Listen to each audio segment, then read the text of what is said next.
हरे कृष्णा। हम सभी लोग भगवान श्री कृष्ण को तो जानते ही।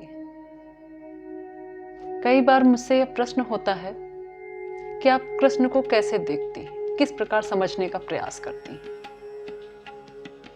तो मेरा एक साधारण उत्तर होता है कि कृष्ण को समझना इतना आसान तो नहीं। मैं बस उनके आदेशों का पालन करती हूँ। उनका अनुकरण तो हम नहीं कर सकते। ईश्वर का अनुकरण कौन कर सकता है भला?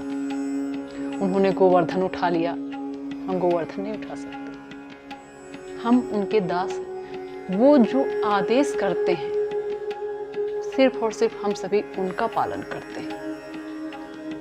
और आदेश भगवान ने स्वयं भगवत गीता में दिए, जिस प्रकार अर्जुन को दिए, जैसे भागवतम में मिलता है।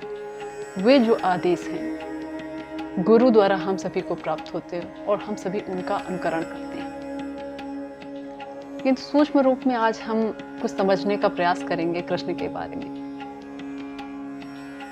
कृष्ण शब्द सुनते ही हर व्यक्ति के अंदर अलग अलग भाव आते हैं। कोई उन्हें ईश्वर मानता है, कोई उन्हें महापुरुष समझता है, कोई उन्हें एक व्यक्ति समझता है। हर व्यक्ति के देखने का नजरिया अलग होता है। जब दर्शन शास्त्र या समाज शास्त्र में जाते हैं तब वे प्रभु श्री राम और श्री कृष्ण को एक महान पुरुष मानते हैं। बचपन से मैंने भी भगवान श्री कृष्ण के बारे में सुना और समझने का प्रयास किया और आज भी करते रहते हैं। जब मेरी माँ मुझे बचपन में सुलाने का प्रयास करती थी तो बहुत सारी कहानियां सुनाती थी। जब दूसरी कहानियां सुनाती थी वो, तब मैं जल्दी सो जाती थी। किंतु जिस दिन वो भगवान श्री कृष्ण की कहानियां मुझे सुनाती थी, उनकी बाल लीलाओं की कथाएं मुझे सुनाती थी, तो उस दिन मैं सोने की जगह और देर तक जगती रहती थी और बड़ी रोचकता के साथ उन कहानियों को सुनती रहती थी। ईश्वर की लीलाएं हैं ही ऐसी कि जिन्हें सुनने से निद्रा भी भाग जाए। और कृष्ण ये शब्द ही अपने आप में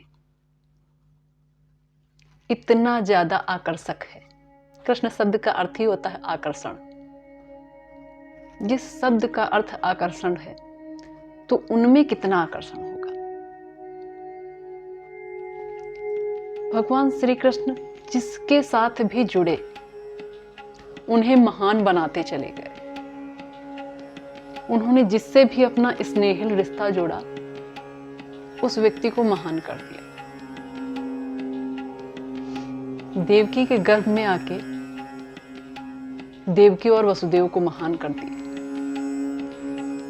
माता यशोदा के घर में बाल्यकाल की लीलाओं को करके माता यशोदा और नंद बाबा को उन्होंने महान बना दिया।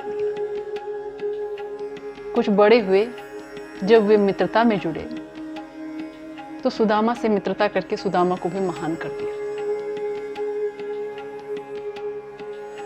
जब वे विदुर के पास पहुंचे, विदुर से मिले, तो विदुर को भी महान कर दिया। और जब वे अर्जुन के साथ जुड़े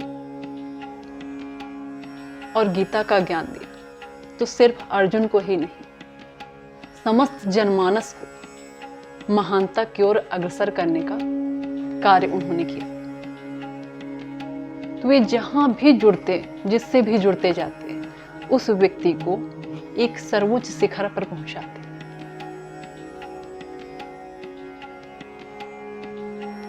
जब कोई भी ईश्वर से जुड़ने का प्रयास करता है तब वे अपने हृदय से उस व्यक्ति का स्वागत करते हैं और अपने चरणों में स्थान देते हैं। भगवान श्री कृष्ण ने भगवत गीता में व्यक्ति को मुक्ति के बहुत से मार्ग बताए। अर्जुन ने उनसे प्रश्न भी बहुत से किए। वो पूछते हैं कि हे श्री कृष्ण, यह मन बहुत मेरा चंचल है, बहुत हठीला है, बहुत दृढ़ है, बहुत बलवान है, ये मेरे कंट्रोल में नहीं है, मैं इसको रोक नहीं पाता हूं। और आप मन को स्थिर करने की बात कहते हैं। तब योगेश्वर श्री कृष्ण कहते हैं, निश्चित तौर पर मन बहुत चंचल है, किंतु इसे अभ्यास के द्वारा रोका जा सकता है और स्थित किया जा सकता है। जो भी उनसे जुड़ता है वो अपने आप को उच्चतर की ओर जाते हुए पाता है। आपने ये देखा होगा कि जितने भी साधु संत या वैष्णव भक्त हैं वे हमेशा खुश ही दिखते हैं, प्रसन्न ही दिखते हैं। दूसरों की अपेक्षा आप उन्हें देखेंगे तो आपको वो ज्यादा प्रसन्नचित्त मुद्रा में दिखते हैं। कारण है भगवत भक्ति। विश्व में हैप्पीनेस इंडेक्स का रेशियो जो है कितना ज्यादा गिरता जा रहा है, ये हम सभी जानते हैं। प्रसन्नता का स्तर गिरने का कारण सिर्फ और सिर्फ यही है, अध्यात्म से दूर होना, ईश्वर से दूर होना, शास्त्रों से दूर होना। हमें करना क्या है, हम कर क्या रहे हैं, जैसे ही इस बात में हम लोग अंतर को समझ लेते हैं, हमारी आधी चिंताएं उसी दिन समाप्त हो जाती हैं। भगवत गीता में भगवान श्री कृष्ण ने एक श्लोक के माध्यम से बताया है। मैं वो श्लोक आप लोगों को पढ़ के बताती हूँ कि वो बताते हैं, अवजानान्ति मा मूढ़ा मानुषी तनुमाश्रितम्, अवजानान्ति मा मूढ़ा मानुषी तनुमाश्रितम्, परम भावम जानन्तो मम भूत महेश्वरम। अध्याय 9 श्लोक 11। इसका अर्थ वो क्या बताते हैं? मेरे परम भाव को न जानने वाले मूढ़ लोग, मनुष्य का शरीर धारण करने वाले, मुझ संपूर्ण भूतों के महान ईश्वर को तुच्छ समझते हैं।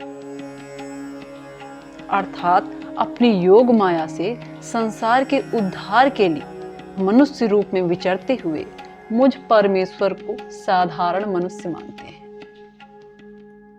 ईश्वर को पहले ही पता था यहाँ दर्शन शास्त्र और समाज शास्त्र के जो व्यक्ति होंगे वे उन्हें साधारण व्यक्ति ही समझेंगे, इसलिए उन्होंने पहले ही 5000 साल पहले ही उन्होंने ये बात कह दी थी कि वो मुझे साधारण मनुष्य समझते हैं। दूसरे श्लोक में वो बताते हैं, नाहम प्रकाशः सर्वस्य योग माया समावृता मूढ़ोयम नाभिजानन्ति लोको मामज अव्ययम्। अध्याय 8 श्लोक 25। इसका अर्थ उन्होंने बताया है, अपनी योग माया से छिपा हुआ मैं सबके प्रत्यक्ष नहीं होता, कि मैं अपनी योग माया से छिपा हुआ रहता हूं, सबके सामने मैं प्रकट नहीं होता। इसलिए यह अज्ञानी जन समुदाय मुझ जन्म रहित अविनाशी परमेश्वर को नहीं जानता, अर्थात मुझको जन्मने मरने वाला समझता है। बहुत से व्यक्ति कहते हैं ना, कह रहे उनका भी जन्म हुआ, उनकी भी मृत्यु हुई, तो भगवान कैसे हुए?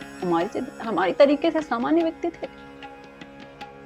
यह माया के अंधकार से ईश्वर ने इन लोगों की बुद्धि को ढक रखा है और ये समझ नहीं पाते। इसीलिए उन्होंने पहले ही कहा कि जन्म रहित अविनाशी परमेश्वर को नहीं जानते, अर्थात मुझको जन्मने और मरने वाला समझते हैं।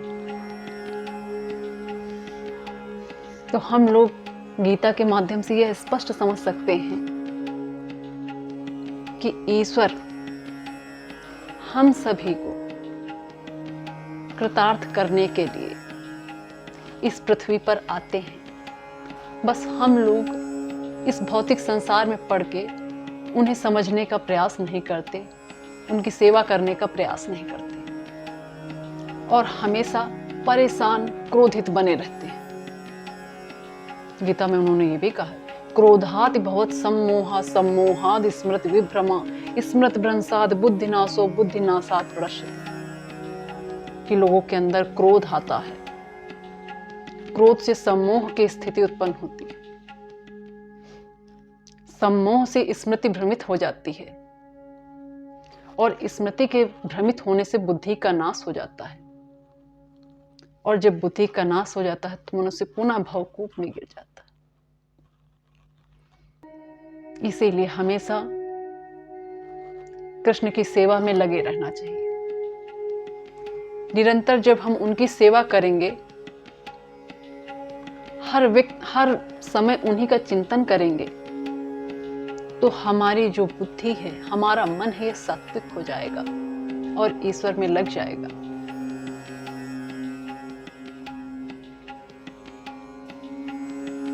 और उस परम पिता परमेश्वर श्री कृष्ण को हम सभी अपने आप समझने लगेंगे, क्योंकि ज्ञान हम लोग ऐसे चाहे जितना अर्जित करें, यह ज्ञान सफल नहीं होता है। भगवान स्वयं कहते हैं, जब कोई मेरी भक्ति, सेवा भाव ये अपने हृदय से करता है, तो मैं उसके हृदय में वो ज्ञान प्रकाशित करता, जिससे वो मुझे समझ पाता है।